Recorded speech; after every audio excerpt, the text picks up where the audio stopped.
Merci d'être fidèle au programme de Prestige TV. Mesdames, Messieurs, bonsoir et bienvenue dans votre édition du 20h. Dans les titres de l'actualité, marche de protestation des pensionnaires de l'UNEFJA pour réclamer l'affectation d'un infirmier d'État. Les populations de Mbousnakh dans la commune de Tasset s'insurgent contre l'acte 3 de la décentralisation à l'origine de tous leurs maux. Également, dans l'actualité de ce soir, c'est aussi la journée internationale des musées de la ville de Thiès n'est pas en reste avec l'organisation de plusieurs manifestations culturelles. Et puis à Louga, une fille de 27 ans a été ligotée au quartier Djili Mbaye de Louga. Vous aurez plus de détails dans cette édition. Hors de chez nous, en France, le sommet de Paris sur la dette africaine débute aujourd'hui avec une quinzaine de chefs d'État. En sport, le stade Maniang Soumaré bientôt opérationnel. La revue de la presse marquera la fin de cette édition du soir. Les développements, c'est dans un court instant.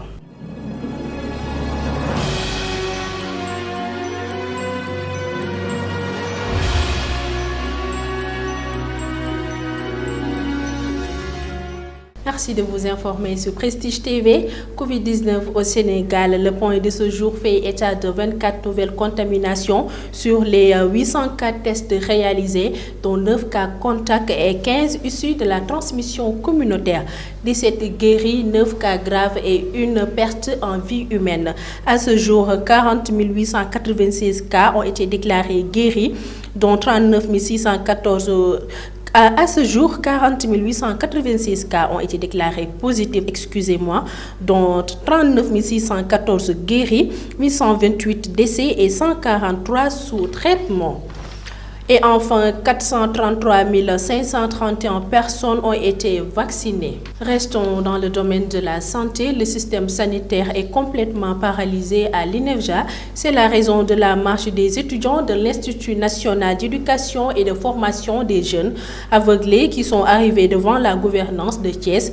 Ce matin, ils n'ont pas trouvé d'interlocuteur, mais ont fait part de leurs difficultés aux journalistes et ont prévu de se retrouver ce soir pour donner suite à leurs revendications.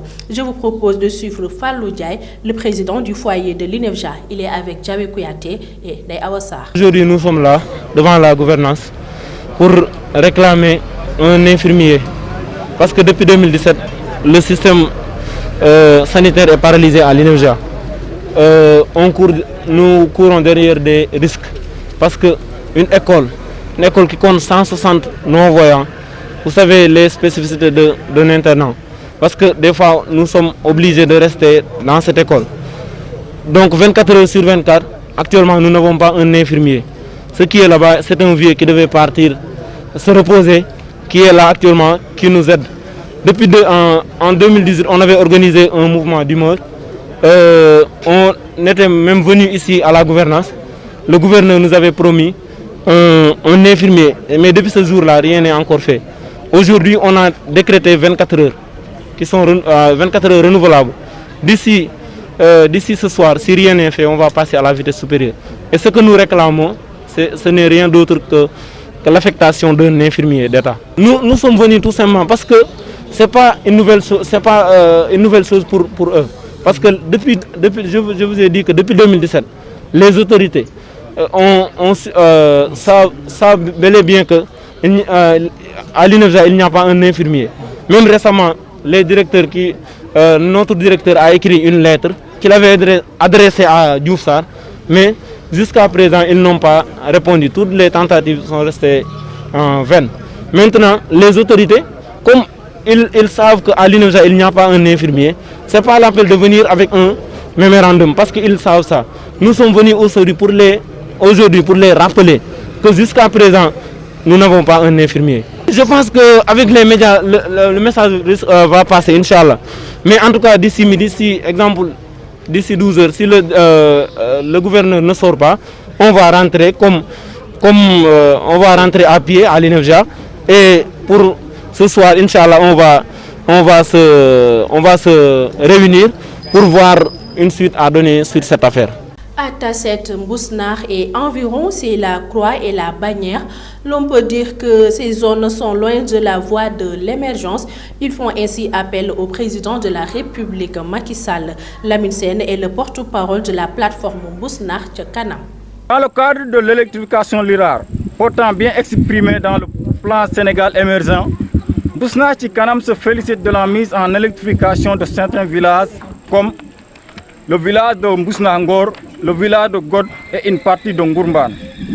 Cependant, il exhorte et incite les pouvoirs publics ou organes habilités à poursuivre le maillage dans toute la localité conformément aux recommandations du président de la République, son Excellence M. Macky Sall. Nous citons ainsi les villages non encore électrifiés.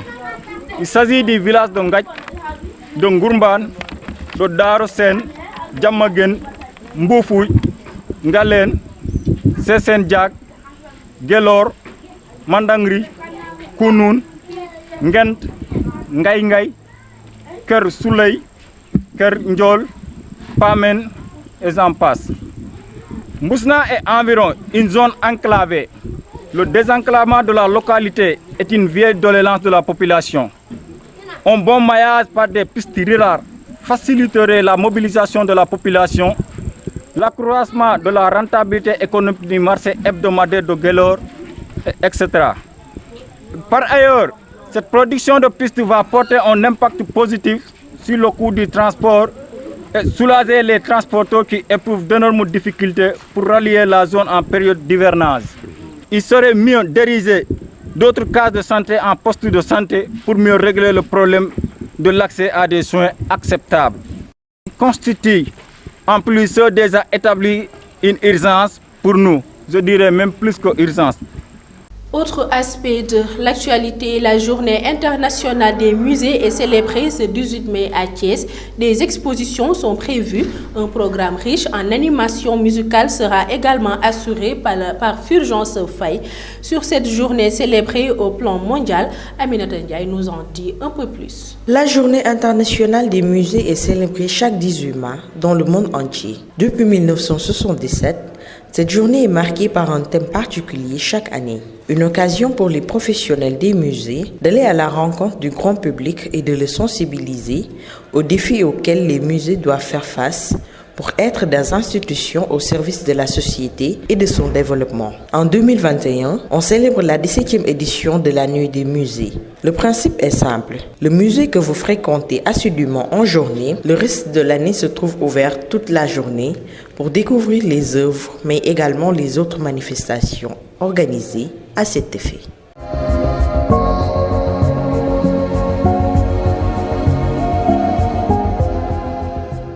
Je vous le disais tantôt dans le sommaire, une domestique de 27 ans dont on était sans nouvelles depuis plus de 5 jours a été retrouvée morte ligotée hier dans une maison en construction au quartier Djilimbay à Louga. Tel est le point phare de l'actualité nationale à la présentation Fatou Karagé. Actualité nationale, un individu en partance pour le Cap-Vert a été interpellé dimanche par la cellule aéroportière anti-trafic de l'aéroport international Blaise Diagne AIBD en tentant de franchir le compte douanier avec des boulettes de cocaïne insurgitées d'une valeur de 45 millions francs CFA, a-t-on appris de sources douanières. Pour approfondir les investigations, la douane a requis les services de l'hôpital principal de Dakar aux fins de soumettre les suspects à un examen radiographique, renseigne un communiqué du Bureau des relations publiques et de la communication des douanes. Il est ressorti de l'examen que les mis en cause avaient insurgité 41 boulettes qu'on a réussi à lui faire expulser par assistance médicale. Les tests effectués sur la poudre blanche contenue dans les boulettes ressuscitées révèlent qu'il s'agit de la cocaïne, a-t-on appris par la même source. Elle signale que le poids total du produit est de 500 grammes de cocaïne pour une valeur estimée de 45 millions francs CFA. Cette opération de saisie a été effectuée en collaboration avec l'Office central de répression du trafic illicite des stupéfiants, tandis qu'une enquête est en cours. Une délégation burkinabé a entamé une visite de travail d'une semaine au Sénégal pour s'enquérir de l'expérience sénégalaise en matière de gestion et d'organisation du secteur de la communication et de l'audiovisuel. Dans ce cadre, la délégation burkinabé a été reçue lundi pour le secrétaire général du ministre de la Culture, et de la communication Habib Léon Ndiaye. Selon Habib Léon Ndiaye, cette visite de travail va porter sur un ensemble de thématiques listées par la partie burkinabé. Une représentation globale du secteur de la communication au Sénégal, une revue de l'ensemble des questions qui interpellent la communication et des rencontres avec les différents acteurs pour un partage d'expérience. Selon au menu de cette visite de travail, a déclaré Moussa Ndiaye. Une domestique de 27 ans dont on était sans nouvelles depuis 5 jours a été retrouvée ligotée hier soir dans une maison en construction à Louga, a appelé l'APS de sources policières. La victime a été retrouvée aux environs de 20 h morte ligotée et les yeux bandés par des éléments de la gendarmerie de Louga. Identifiée comme étant Khadija, plus connue sous le nom de Khadi Badian, elle avait quitté son domicile jeudi dernier vers 21 h pour une promenade mais n'était pas rentrée. Sa famille, inquiète de rester sans nouvelles d'elle, a informé les forces de l'ordre et entamé des recherches. Dans des éléments de la gendarmerie de Louga informés de la personne d'un cadavre dans une maison en chantier au quartier HLM Dili, sont allés dans les lieux pour vérification. Sur place, ils ont retrouvé un corps en état de décomposition très avancé. La victime sera identifiée par un de ses frères présents sur les lieux grâce au bracelet qu'elle portait. Son corps a été évacué à l'hôpital. La police a ouvert une enquête pour élucider cette affaire. C'était tout pour l'actualité nationale.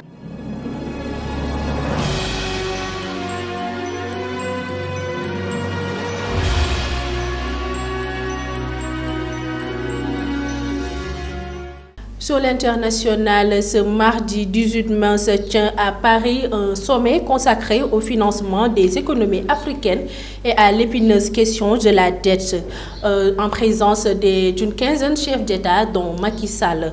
L'actualité internationale, c'est l'affaire de Rokhaya Mbengue. Actualité internationale, ce mardi 18 mai se tient à Paris un sommet consacré au financement des économies africaines et l'épineuse question de la dette. La pandémie de Covid-19 a plongé l'an dernier le continent dans une récession sans précédent.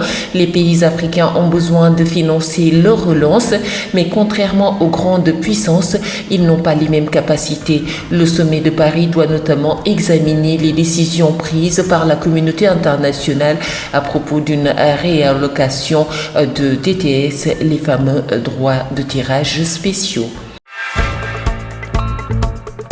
Le Premier ministre espagnol Pedro Sánchez a décidé d'annuler ce mardi un voyage prévu à Paris en raison de la crise provoquée par l'afflux de milliers de migrants dans l'enclave espagnole de Ceuta, a annoncé son gouvernement dans son communiqué. En raison des derniers événements à Ceuta, M. Sánchez a annulé sa participation à un sommet sur le financement des économies africaines dans la capitale française et s'exprimera à l'issue du Conseil des ministres à la mi-journée, a précisé le gouvernement.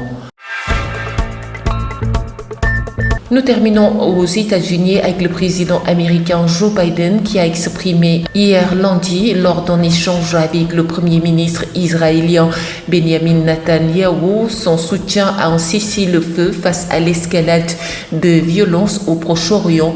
Le président a exprimé son soutien à un cessez-le-feu, a indiqué la Maison-Blanche dans un compte rendu à la tonalité très prudente au moment où nombre de voix s'élèvent dans le camp démocratique pour que Joe Biden réclame explicitement un cessez-le-feu entre Israël et le Hamas qui contrôle la bande de Gaza. Lors de cette conversation téléphonique, il a évoqué des discussions en cours avec l'Égypte et d'autres partenaires pour y parvenir, précise le texte. C'en était tout pour les actualités internationales.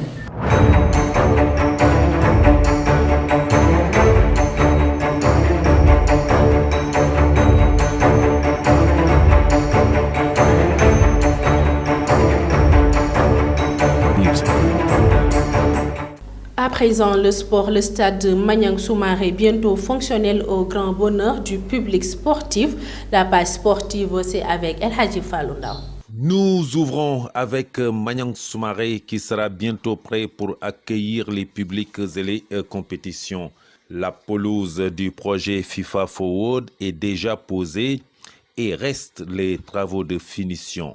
Les tribunes offertes par la Fédération sénégalaise de football sont très avancées et les anciennes tribunes seront réfectionnées.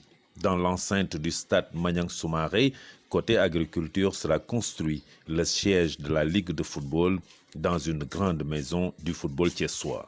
Dans cette maison du football, tous les acteurs auront leur siège. Ligue professionnelle sénégalaise, on joue les 8e de finale de la Coupe de la Ligue demain mercredi. Au programme, Duc rencontre Ouakam, la Linguère de Saint-Louis reçoit le Stade de Mbour, Tenguet FC joue Renaissance Dakar, Génération Foot reçoit le Niamour de Louga, le J Fatick reçoit la Sonacos de Diourbel, Diamono Fatick reçoit Djambar de Saly et l'US Gorée de Dakar Sacré-Cœur. National 17e tour, on l'a joué ce week-end. Walidane de Thiès au terrain du Ceneps écrase Pépinière Sud sur le score de 4-0 et reste solide leader avec 3 points d'avance sur Kayor Foot qui prend un point du nul en déplacement face à Yego, 0 but partout. Assure qui bat l'université Gaston Berger 1-0, Camarine qui bat Gazelle de Kédougou 2-0, l'avenir de Mbaké bat Stade de Thiaroye 1-0. Dans l'autre poule, Oslo bat US Rail de Thiès 2-0 et reste leader. Olympique Ngor bat Kaffrine 1-0 et l'Etix Racing de Dakar qui devait se jouer au stade municipal de Mboro n'a pas eu lieu. Il était question de couleur qui ne doit pas changer. Affaire à suivre. Sur l'international en Angleterre, on a joué la Coupe d'Angleterre et Leicester gagne son premier trophée de l'histoire face à Chelsea 1-0. Actuellement, Leicester est 3e au classement dans ce championnat et joue aujourd'hui même contre ce même Chelsea qui a en point de mire sa finale de la Ligue des Champions ce 29 mai contre Manchester City.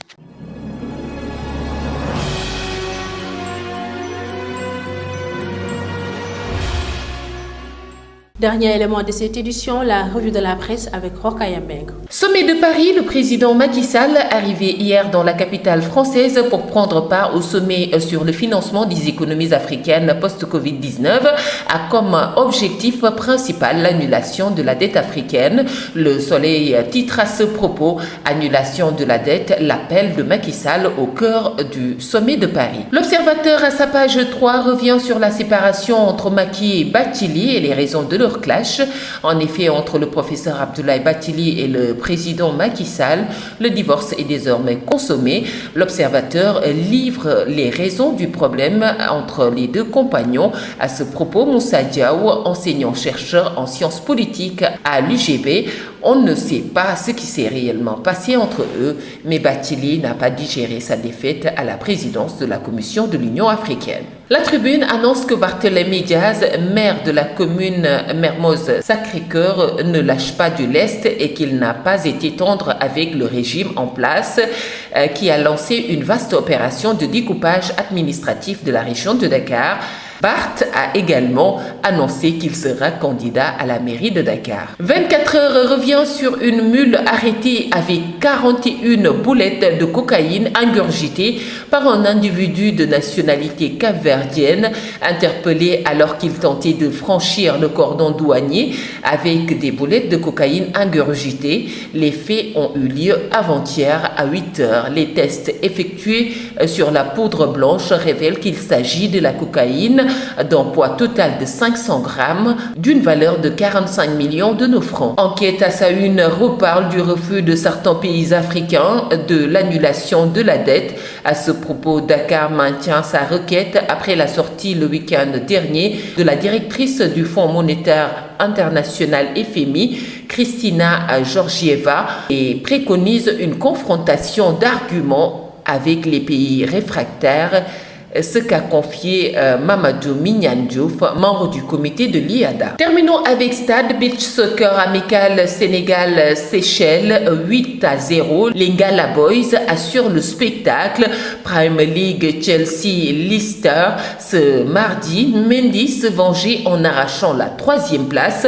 Europe, en jeu d'un dernier week-end de folie, Atlético au Real, Juve largué, Miracle Liverpool, Sénégalais de Turquie, 81 buts inscrits, meilleur étranger devant les Brésiliens. Bonne lecture. Et c'est la fin de cette édition. Merci d'avoir été avec nous. Merci également à toute l'équipe de la régie. J'aurai le plaisir de vous retrouver demain pour une autre édition du soir.